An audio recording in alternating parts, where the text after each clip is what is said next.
আজ আবারও আপনাদের সামনে তুলে ধরতে চলেছি সত্য ঘটনা অবলম্বনে নির্মিত এক নতুন গল্প। 2 সেপ্টেম্বর 2010, গভীর রাত। ভারতের একটি ট্রেন অন্ধকারের মধ্যে ছুটে চলেছে।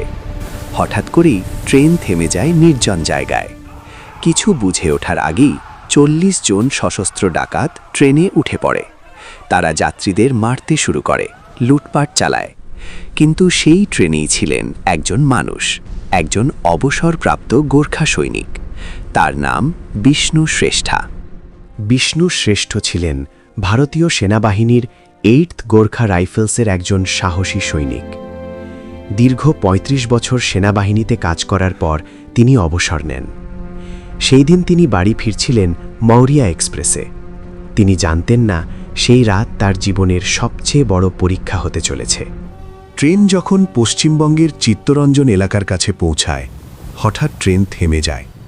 তারপর 40 জন সশস্ত্র ডাকাত ট্রেনে উঠে পড়ে। তাদের হাতে ছিল লোহার রড, ছুরি এবং বন্দুক। তারা যাত্রীদের মারতে থাকে এবং সবকিছু লুট করতে শুরু করে। পরিস্থিতি আরও ভয়ঙ্কর হয়ে ওঠে যখন তারা এক 18 বছরের তরুণীকে টেনে নিয়ে যেতে চেষ্টা করে। সেই মুহূর্তে একজন মানুষ দাঁড়িয়ে গেলেন।